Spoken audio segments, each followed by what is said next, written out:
The Earnestly Speaking podcast is a show that is founded on free-flowing conversation and may at times venture into mature subjects. Listener discretion is advised.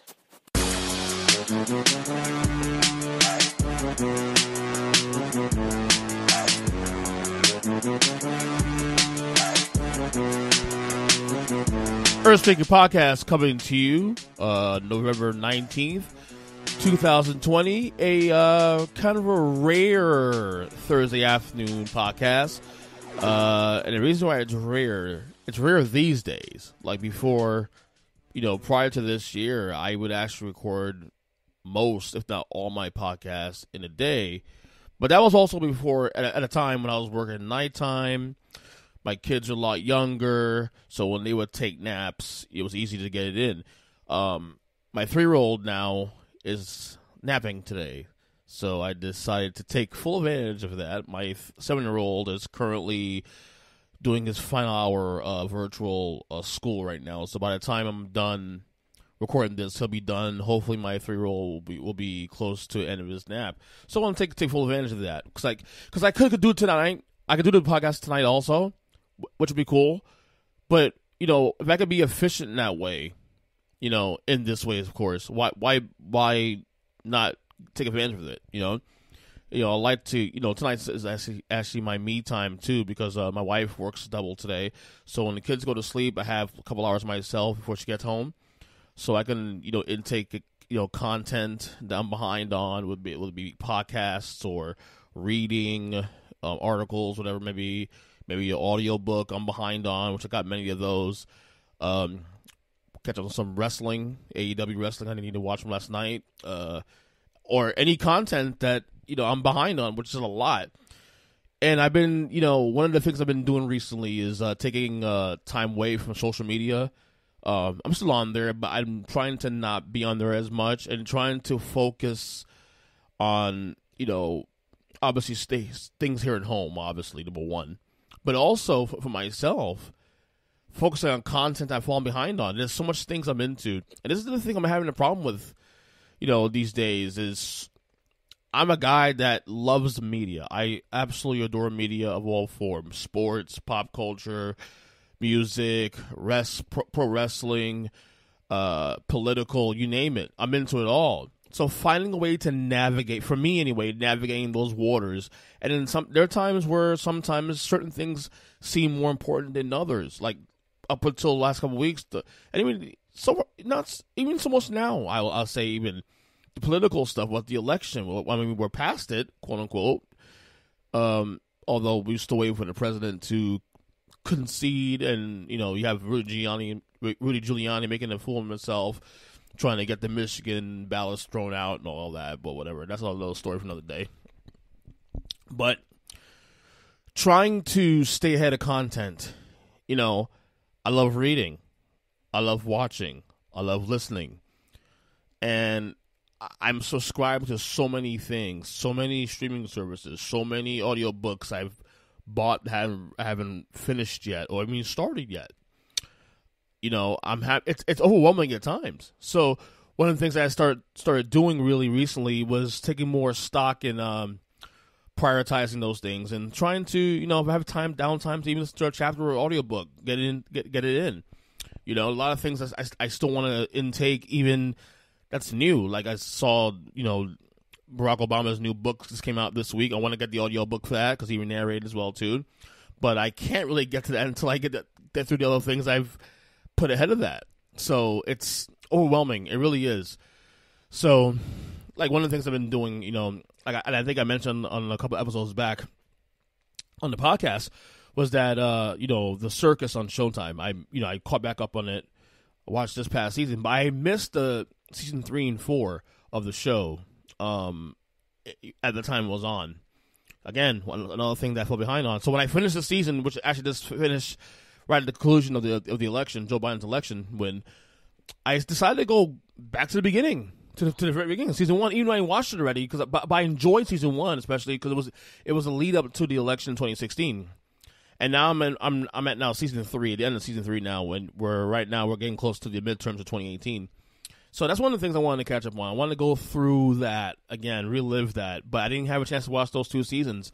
When Alice Wagner came on the show because of Mark Halperin, who was on the first 2 seasons, but then was thrown off the show because of allegations of misconduct, which he lost many jobs. He lost his gig on MSNBC. He lost his gig with the circus, and I think he had another gig he had also that he lost as well. But brought in Alice Wagner. I'll tell you, she's incredible. Like initially when it happened, I was like, oh, that kind of stinks. But she's just as good, if not even better. Like she adds in the vibrance of the show, which is second to none. I also saw last night while I was watching the circus in season 3.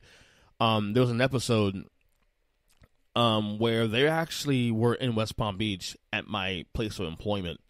Now I was aware of the event because at my place of employment, they do host Republican/Trump not conventions, but they like little like meetings here and there.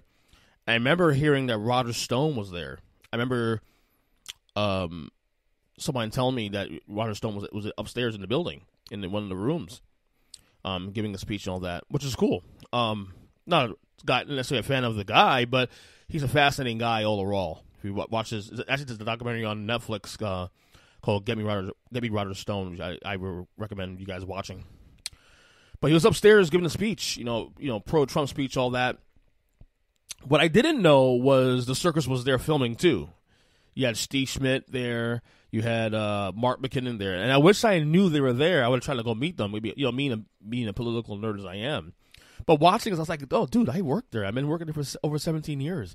That was pretty cool. So I knew of the event, but I didn't know they were there at the event, the circus. So, yeah, catch them on that right now. I'm going to try to tackle some audiobooks here as well, too. Got a couple of shows I'm behind on as well. I started The Boys a couple weeks ago. We haven't finished season 2 yet. We're hoping to finish that. My wife and I did finish a documentary on Hulu that was recommended by a good friend of mine, called Totally Under Control, which is about the coronavirus pandemic and the insiders who are now speaking out, or should I say whistleblowers, at the mishandling of the preparation of the pandemic throughout of it, speaking out against Trump and people who are hindering the process of trying to get things to work in the kind of like the backdrop. Very powerful stuff, man. It's called Totally Under Control on Hulu. Just finished it last night. Very, very fascinating stuff. So yeah, trying to get through content. Content is tough these days, man, to get through. But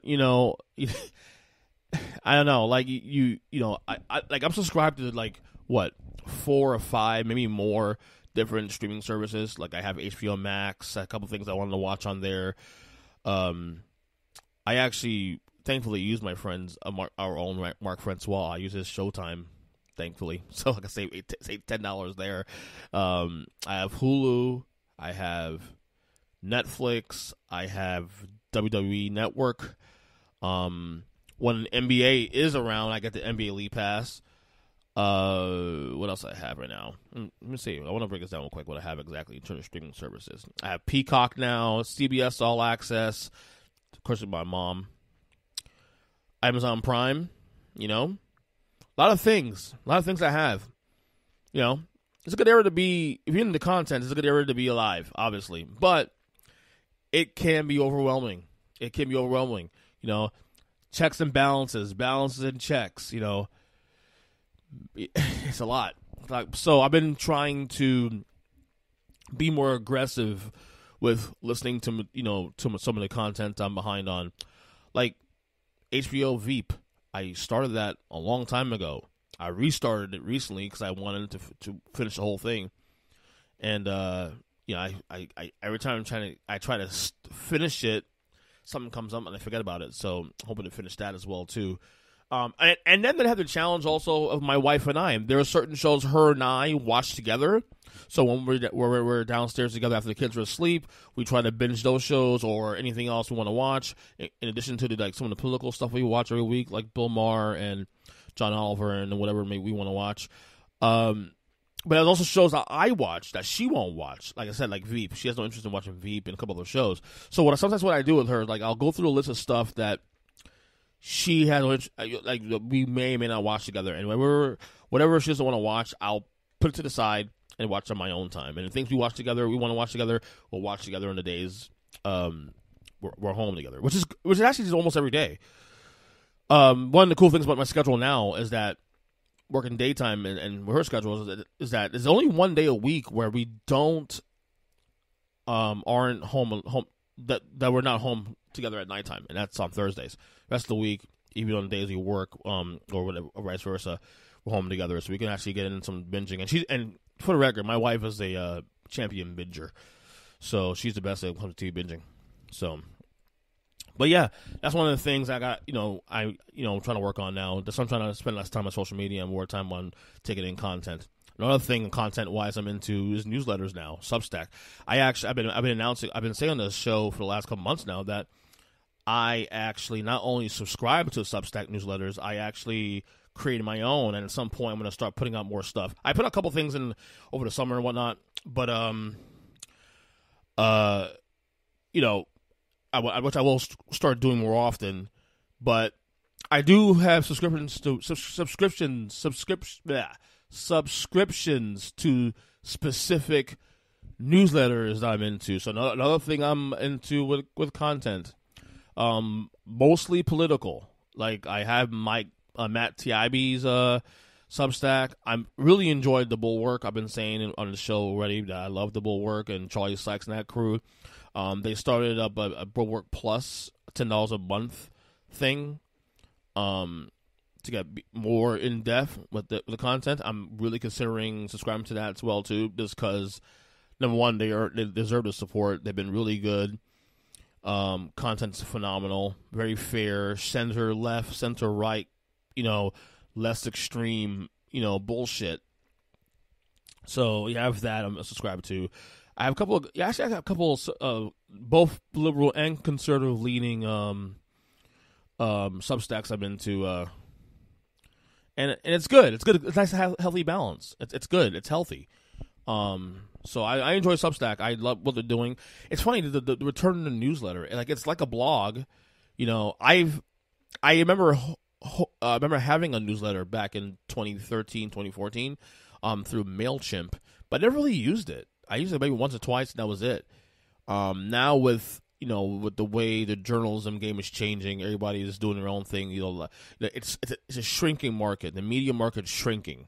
So a lot of people are trying to find ways to find other ways of income.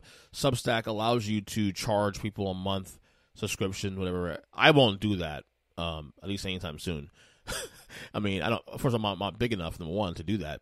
But even so, I don't know. I don't feel comfortable charging people for my work. Now, if I get bigger and then there's opportunity to maybe make a little buck here just to, pay some bills, yeah, maybe I'll do that. But I don't expect that anytime soon, if not ever. But Substack's cool, man. I enjoy it. It actually gave me a little bit of a revigorance to writing again. My website, like I said, I kind of shut down because it made no sense really paying for a site I wasn't really using much. And, even with me owning the name, all that, you started to pay a certain amount a month. I'm like, what's the point? And honestly, websites aren't really the same anymore. Like, I think unless you're a major company, owning a website really isn't. We're not in 2000 anymore, 1999, 2000 anymore, where a website is what you need to get ahead. Like you can have people. A lot of people in the media don't even have websites, but they'll put the Facebook profile or the Twitter profile, and that's all you need. You want to write work on your social media platforms. I mean, obviously, I'm a bigger fan of people keeping their material to themselves and put it on their own content and on their own platforms. But if you want to cut costs, you can do newsletters and blogs and go through WordPress and all that. You don't need a brick and mortar website like the same way, unless you have a business model which requires that. If you own a restaurant, obviously you want to have that because you want the menu and all that. But otherwise, like if you're just like me, I'm a podcaster and a blogger. I can blog anywhere else and not have to spend the money to do it. I mean, that not sound cheap, but that's just the reality of the situation. Right now, the economy is in kind of a free fall because of COVID. We got to cut costs across the board. Come on now, I can relate. Everybody can relate to each other right now. You know, I mean, I'm still working, thank God, but, you know, business is slow too. So who knows how we'll be in the next 5 or 6 months? Who knows where we'll be, you know? And then you have this next spike of coronavirus. Now, thankfully, nothing, not yet in Florida, but we expect at some point the cases to rise, and who knows what will happen once Joe Biden takes office. You know, I'm not saying I'm not saying I'm against Joe Biden's idea of a mask mandate. I'm actually for a mask mandate. What I'm against is a lockdown. You know, because I can't afford. We can't afford to be locked down again, especially our places of employment. How they'll go, how they'll adjust to it. So, but yeah, Substack newsletter. If you haven't checked out mine, earnestspeaking.substack.com, check it out. I'll try to write more on there in the coming weeks. I have a hard time writing these days. Like, podcasting is easy. It's coming here in the studio, get out. Love it. But anyway, it's already November, and college football is, I guess, at the end of the season. I mean, you can say I guess because the Pac-12 just started last week. The Big Ten just started about 3 weeks ago. It's been a strange year.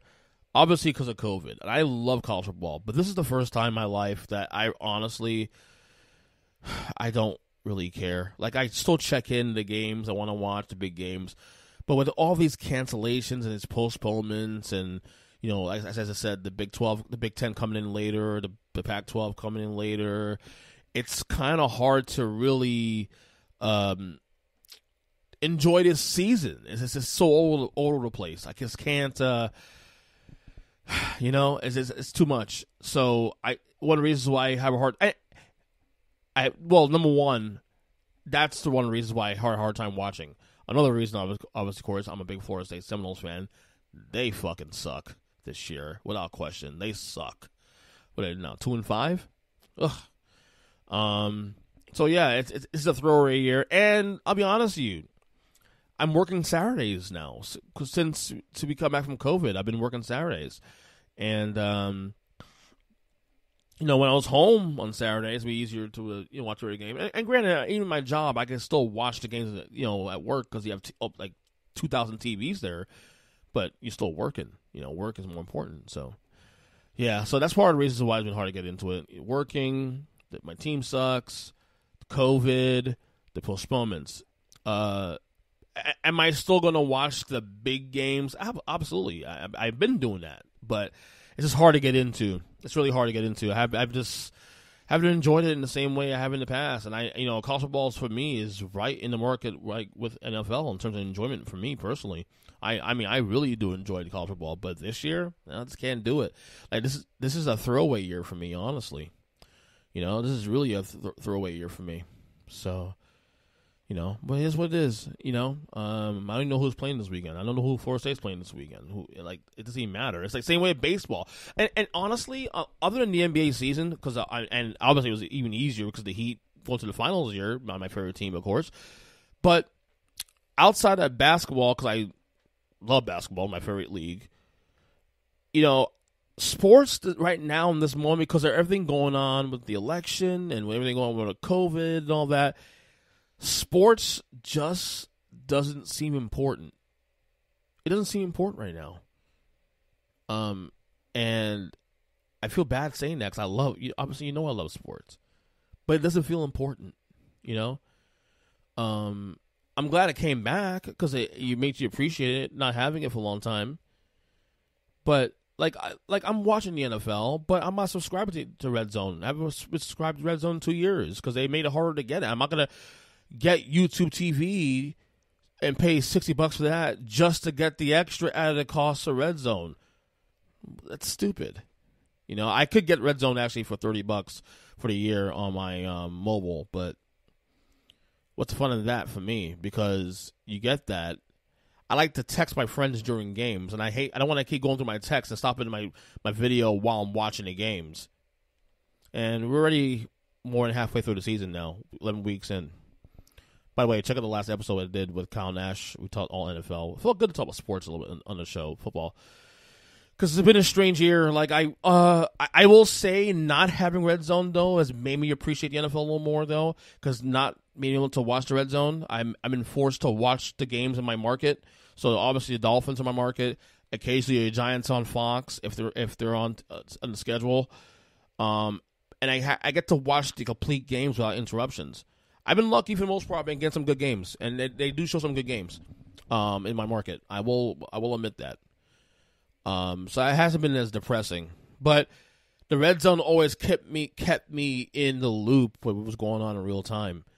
But to be fair, after the 1 o'clock games, the 4 o'clock games kind of suck. I always lose interest at the 4 o'clock because, especially now as being a dad, because at 4 o'clock all the kids want dinner and you want to get the boys baths and get ready for school the next day and all that. So by the time you get to 4 or 5 o'clock, they're already wanting your attention. So I figured, you know what, fuck it. I only adjust the Giants are on. The Giants are on late. That's a different story. But I always prioritize the 1 o'clock games first before anything else.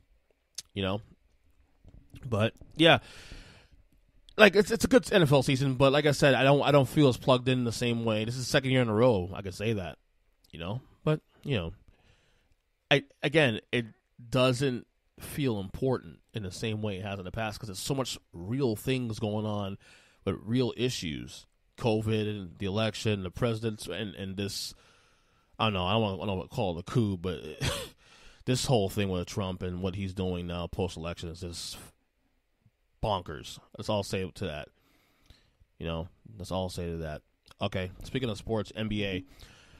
Depressing news in the NBA. Klay Thompson, who missed all last year already because of the ACL injury he had the year before last, that he suffered in the NBA Finals in Game 6. He injured his Achilles yesterday, and he's out for the year, obviously. I was looking forward to seeing the Warriors return this year. Obviously, they went 5 straight years, going to the finals every year, winning 3 of them. Then they lose Kevin Durant to injury. Klay Thompson obviously gets injured in that Game 6 in the finals, losing to Toronto. And then the very next year, for a couple games into the year, Steph Curry gets hurt. The Warriors are terrible last year. Get number 2 pick in the draft this year. Which I said in hindsight might have been a good thing. Get a chance to reset a little bit. You get the good boys back this year. You got Steph, Klay, Draymond. They added Andrew Wiggins this year. Maybe they had a draft pick that goes somewhere else. Who knows? And then Klay Thompson gets hurt. Sucks. One of my favorite players in the league. I love Klay Thompson. I love his game. One of the best shooters I've ever seen. Love his demeanor. Fucking brutal, dude. Klay Thompson out for the year. And who knows? Now, how will he be the year after next? Well, next year. Will he be okay by next, assuming we're back to normal for the 21-22 season, will he be available to play, say the next November? Because Achilles is about 12, 15 month injury. There's no joke. I don't know. It's sad, and Achilles injuries are it isn't the death sentence it used to be back in the day, but it's certainly not something you want to get. I mean, it's one of those injuries that alters your career. So that really sucks, man. Because I'm looking forward to seeing the Warriors come back and try to challenge the Lakers in the West. And we haven't, I was talking to a lot of friends about this too in the last couple of days about, okay, so which teams in the West you're looking at top 4? We look at the Lakers, of course, maybe the Clippers again, Denver. And the Warriors, of course. We've got the Warriors that are still hanging around. And now, who knows? I don't know what they'll do with that. Maybe they'll trade the pick, get a player. Maybe trade for Bradley Beal. I don't know. I don't know what the Warriors are going to do this year. But bad news. It sucks all around.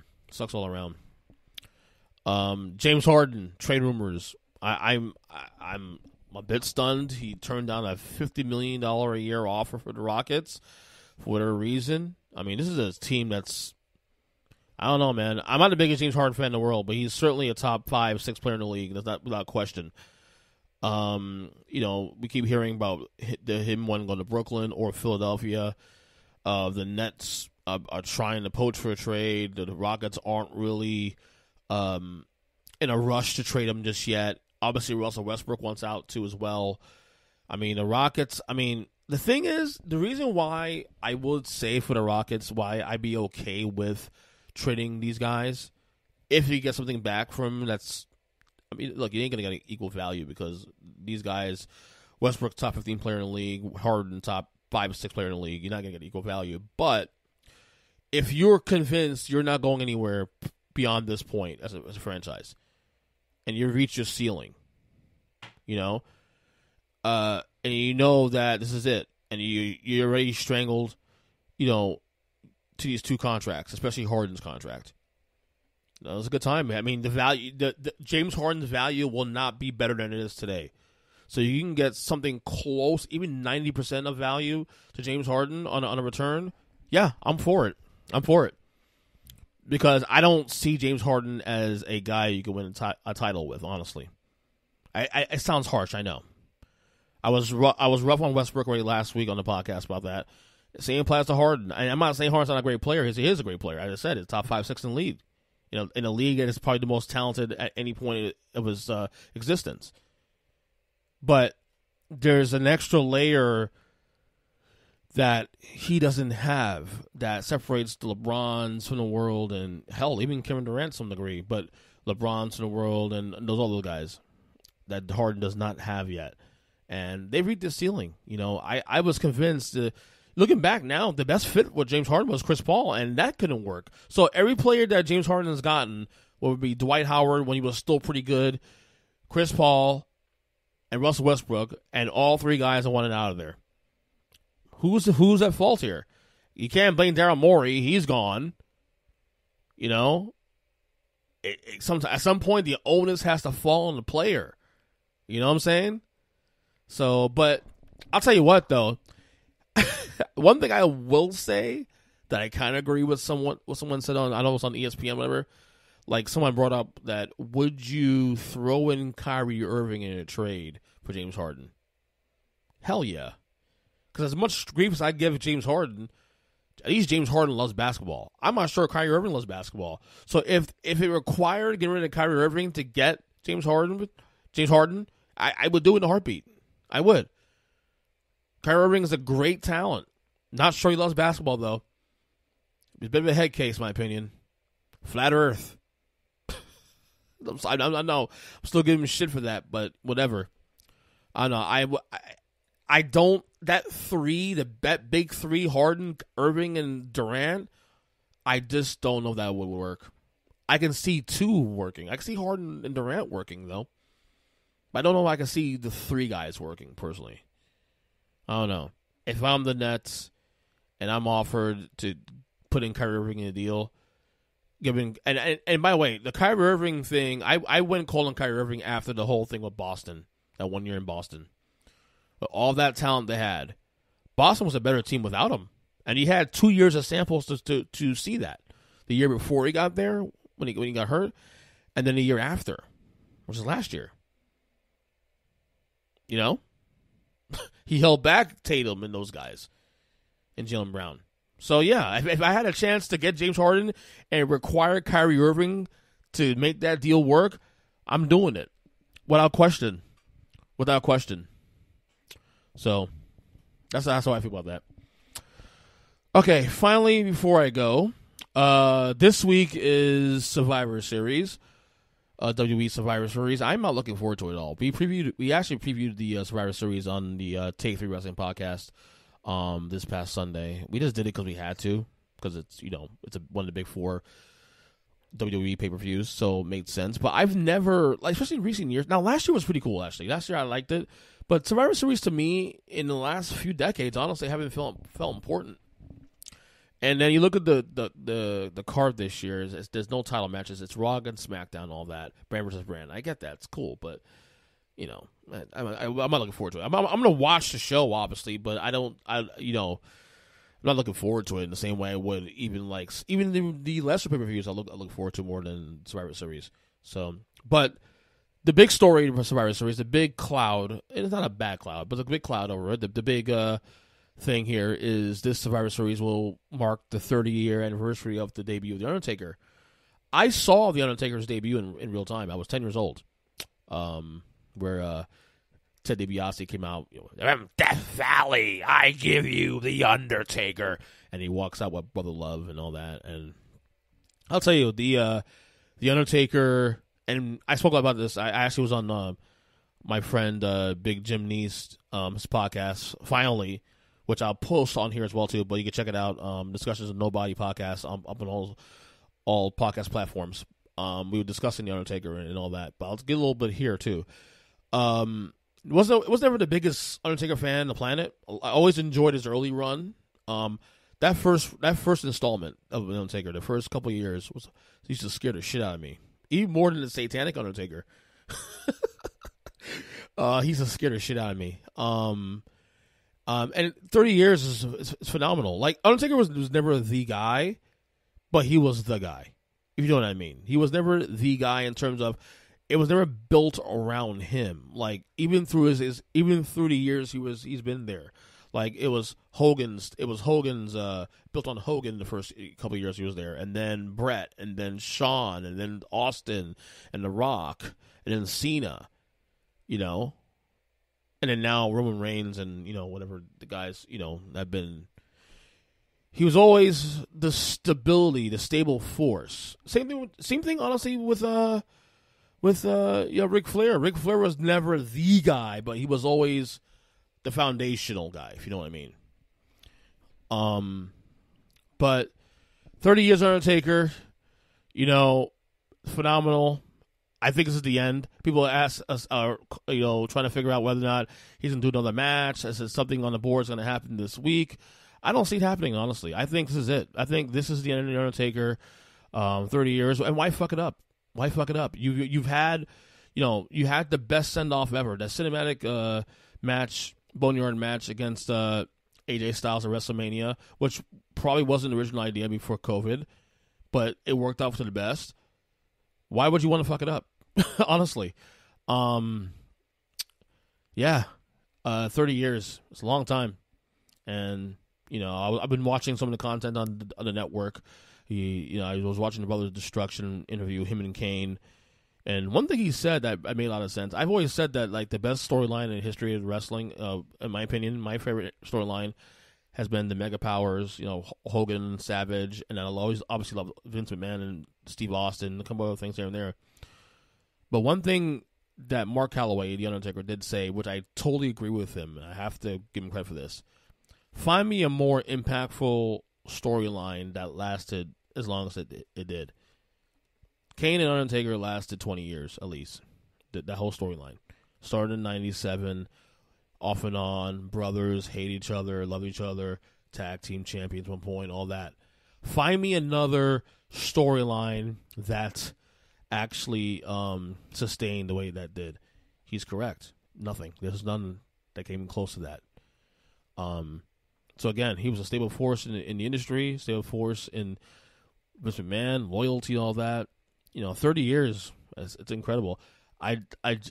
It would be a fitting ending to a legendary career to end it here officially. Even though he did say it on the Last Ride documentary that came out over the summer, it would be fitting to end it right here because it makes sense. 30 years, closed chapter. You think Survivor Series, you think Undertaker. His debut in 1990, then winning the title over Hulk Hogan in 91. Granted, it only lasted 3 days, but still, signature moments. He has those. Survivor Series created those. So, yeah. Salute to The Undertaker, Mark Calloway, 30-year career. I actually longer, but as The Undertaker, 30 years. Because remember he was in WCW before then. So, anyway, I think that's enough for today. That's about 30 minutes, a little over 30 minutes. I like doing these, like, 30-minute, like, pods. Now, I like doing these shorter, like, when I do solo, I could, do a couple, run a couple topics and be done in 30 minutes and make it quick and easy for you, listener. And I appreciate you guys listening to the podcast. Subscribe, download, Apple Podcasts, Stitcher Radio, Spotify, Google Podcasts. As I said before, we're now on Amazon Music. I'm on Twitter, EJQuestion7, and my newsletter, earnestly.substack.com. Love you guys. Take it easy. And until then, next episode, we'll talk soon. Later.